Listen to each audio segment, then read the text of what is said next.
All right, guys, the boat is finally done, and this was a complete build out from scratch. When I got this hull, absolutely nothing in it, complete blank canvas. Pros and cons to that. Of course, you can go crazy and the imagination just go wild, but I worked at staying within the wants and needs for my customer. So let's take a look at it, man. It's right here behind me. We'll take our time and go from the front, work our way back.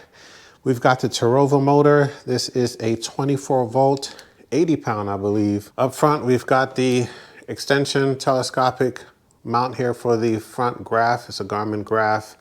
And Millennium Marine, never heard of them before, but I played around with this mount and it is pretty rock solid. It's down there with 4 1/4-inch bolts, and it pivots side to side. It pivots up and down. See if I can do this with one hand. Just like that, up and down. And then you can also, and I won't do it because it'll fall forward if I do it one hand, you can also put it forward or back so it faces back. You can, of course, adjust your fish finder. And then it turns left to right. Let's see if I can do that real quick. Just like that. Actually turns all the way. So you could be in the water watching your graph. But yeah, very nice mount right there. We've got new boat cleats. These are the ones that hide down. Probably would need to put some of these on my boat. I really like these. They're rock solid, very strong, well made. Blends in well with the whole theme with the black cleats and everything else we got going on in here. Black latches. I've got 2 rod tamers installed in here, hooked right into the tray, and I purposely put this down here because I want it recessed. If you mount it up here, you can kick it, you can break it. This is plastic, so I figured why not just put it down in the tray. That way you can step all the way around here and you won't trip over that or break it. Just a nice way to go. And right here is a meaty part of the front, so I have space where you can actually put rods. Having it all the way up here, you fit less rods as you get closer to the bow of the boat. This is a good spot for everything. I did turf underneath, sub-level down here. You've got the watertight hatch lids. These are TB Nation lids. They're dry. Got your tube that drains right down into the floor of the boat, if you guys can see that down there.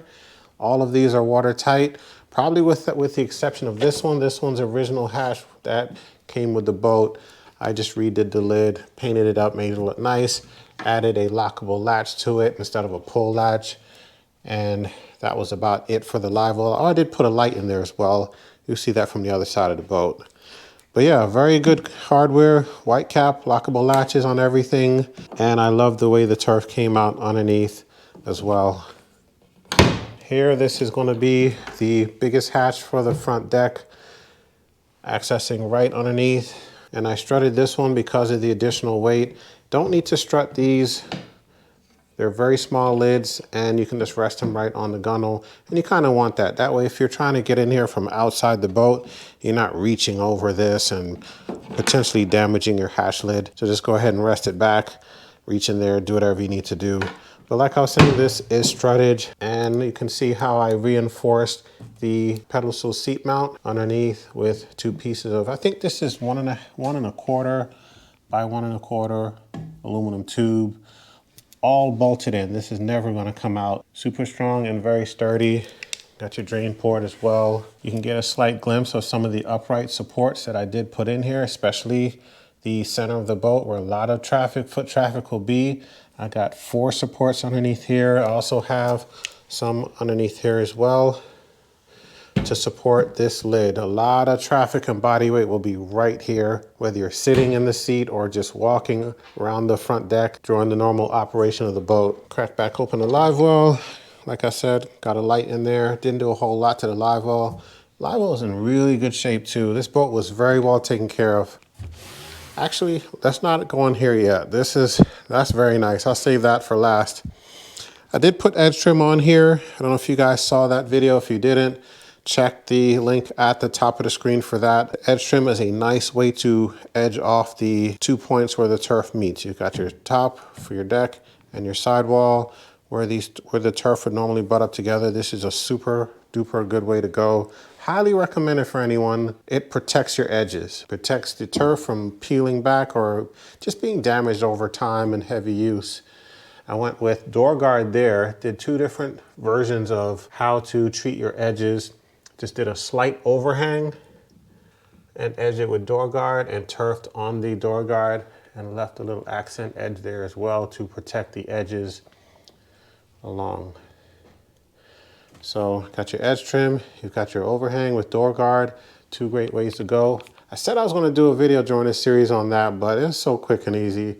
I didn't do it, guys. Electrical panel here, got 2 ports for charging. Plug in here. I put the 48 volt battery, that's for the Navy 6.0, the e-propulsion motor, on its own independent one.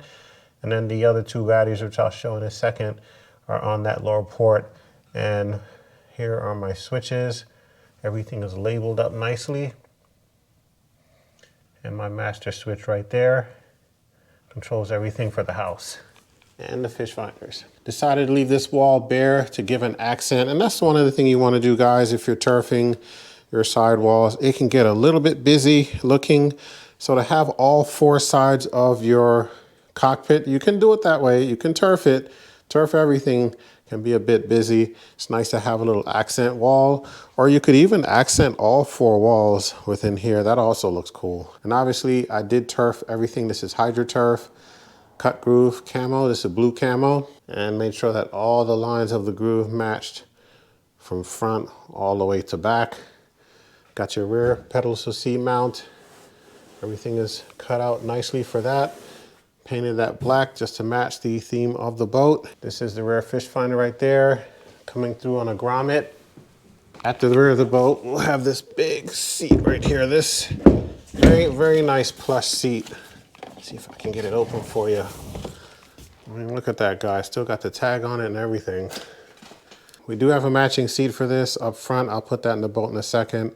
Little butt seat, same color match. Actually, these seats were kind of the inspiration for the color turf that the owner of the boat went with. We'll lift this up. Huge rear compartment back here, all the way underneath, from one side of the boat all the way to the other, completely wide open for a lot of storage. This is an all-electric boat, hence the e-propulsion Navy motor right here. This is the 6.0. 9.9 equivalent. Have some rear lighting.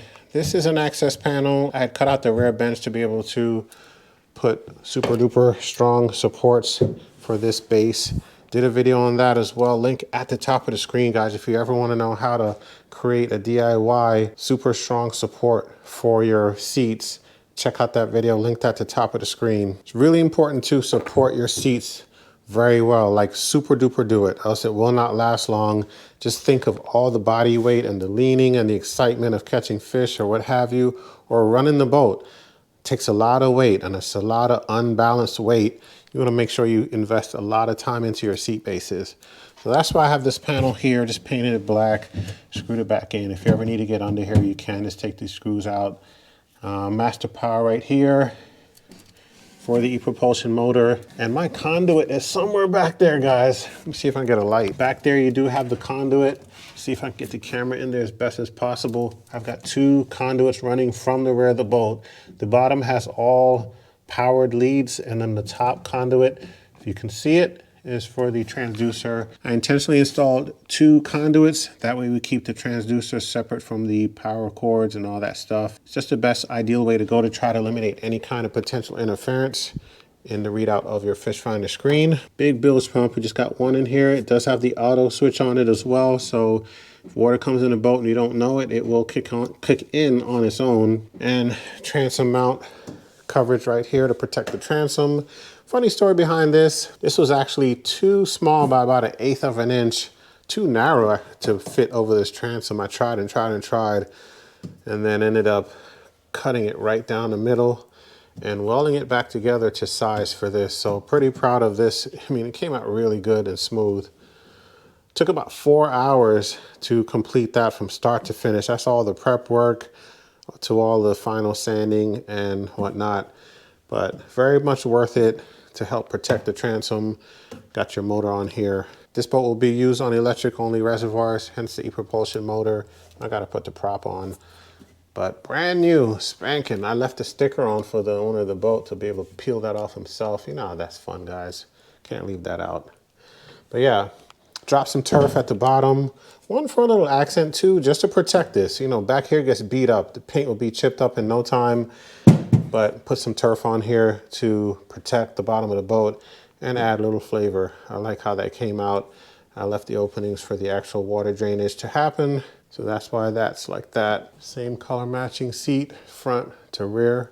Just looks really nice, guys. I really like how this came out. Just did a little accent here, some turf for the end caps, and same as the front, have matching boat cleats on both sides of the boat. Super heavy duty. I really do like those. But yeah, love how this all came out. It came together very well. Got the accent strips in the front too. This is the rear fish finder with a little grommet running the wires right underneath and behind this panel. You can actually pull these up if you need a little bit more cable for whatever reason. Maybe you pull this out and want to hold it while you're in your seat. I don't know, but you can tuck away all the excess if you don't need it right underneath, or pull it out if you need a little bit more. For now, we'll tuck it all in just to keep the wires out the way. Just got to be careful not to push the wires past the grommet. That would suck. But you can always just unscrew the panel and get it if you need it. All right, so let's get to the heart and soul of the boat. This is the biggest hatch I have ever installed. I forget the dimensions. I'll actually drop it on the screen, but it almost goes from one side of the boat to the other. I might be exaggerating a little bit, but this thing is huge. And the reason being, it's where all the electronics are powered from. Heart and soul of the boat right here. Everything is powered. This is a completely electric boat. Mind you, it's all aluminum too. There's no wood in this boat. Here's the power source of the boat. All Epic batteries. You got your 24 volt dedicated for the trolling motor. Got your 48 volt. That's for the rear outboard motor. And then you've got a 12 volt right here for the house, including the fish finders. I did label the batteries so the owner of the boat won't have any problems identifying which battery is which. Labeled all of the chargers as well. These are Bluetooth batteries. You can connect them to your phone, get full readouts for them. But if you just want to do it at a glance, I label it down there, 48, 24, and there is a label underneath, a little hard to see it, for the 12 volt meter. Batteries are all charged, 100% capacity. Back here, I've got my bus bar fuse box combo and the 50 amp fuse right there installed on the wall. So I really do like this hatch. I've got 6 LED lights in here.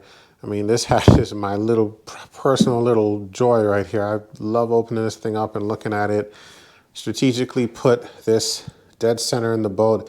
Might be a little bit towards the rear, but pretty much centered in the boat to distribute weight. Of course, running the boat will be weight back here, human weight.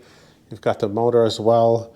You've got center weight, and you've got weight from the front of the boat with the trolling motor. So that was intentional to install the batteries dead center. Also turfed inside the hatches as well. Had enough turf left over to be able to do that. So why not just use it and make the hatch look pretty. So this lid is so big, I had to use 2 struts on it. I didn't have to, but ideally to make sure that you have enough power to go up and down for years to come and it hold up without it falling down on there or anything. Got 2 22-pound struts. That's more than enough for this lid. It is reinforced.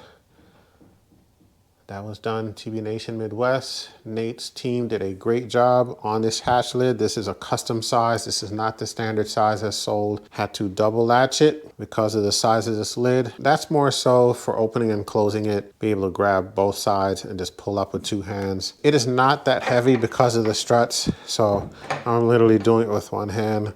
And then it actually opens the rest of the way on its own. That's your 60 amp breaker dedicated for the trolling motor as well. I decided to actually run the wiring for this battery coming off of this breaker this way through that little grommet right there. And then I ran it straight directly up to the motor. It just made the most sense to do. Originally, I was gonna run it out and through that back wall all the way up that way, but it just didn't make sense to do it that way. So a little audible call was made and yeah, it worked out. I can show you where that's run. See it right there. I was able to fit it right behind there and put some wire loom on it. Also have the trolling motor plug in there. You guys can see that. And to the right of that is an access panel That allows me to run wires up to the fish finder and the trolling motor. I installed the trolling motor with 6-gauge wire, so it'll run super cool, no overheating. I mean, it's the best way to go, guys. This is how you do it. All those specs are in the trolling motor manual. If you're ever wondering, like, what gauge wire should I run for my trolling motor, just read the manual. It's in there. It'll give you a diagram by how many feet you're running it from and all that kind of stuff. So that is not rocket science. But yeah, a lot of work went into this boat. A lot of little things that you'll never know about, even the owner will never know about. Things that I saw as I went along, like, you know what, let me just make this adjustment or clean that off or add this or run this wire, connect this a special way just to protect it for the future. You know, to me, that's just the best way to go about it. You cannot predict everything on a build. So as you get in there, make adjustments and just make it the best case scenario and try to make it a one and done experience. So this build out will last a very long time. A whole lot of fun fishing should happen out of this thing. I know the bodies of water he'll be fishing, and I know there's some giants in there to be caught, and this boat will definitely help to facilitate all of that. Hope you guys enjoyed this build. I do have a playlist on this boat. That'll be linked in the description below, and I'll probably put an end card at the end of the video as well if you want to just see everything that was done. I didn't make a video on everything. It'll just be too much time, too much to do. But guys, this is a complete build out from a bare hull to what you see it is now. After this, we've got another boat actually sitting right outside this door to get on right after this one's done. So stay tuned to the channel for that build. We're gonna be dropping all these build outs on the channel. Business is picking up, guys. This is an official business for me. This is not a hobby anymore. I did it for myself and did it for someone else, and I still wasn't even sure, but we're officially a business. So if you want your boat done, hit us up. Just go on our website. There's a form you can fill out that will get you a free quote. It's quick. I respond within 24 hours to that and get the ball rolling for you. And it doesn't even have to be a big job like this. We're taking on smaller jobs as well. If you just want flooring done or you just want some electronics installed, the batteries, whatever it is, fish finders, we will take care of you with that as well. So again, all our information is in the description below, but go to our website, bashbrothersfishing.com, fill out the form. We will reach out to you and get your boat done. All right, guys, another one in the books. Let's get out of here. On to the next boat. See you on the next video.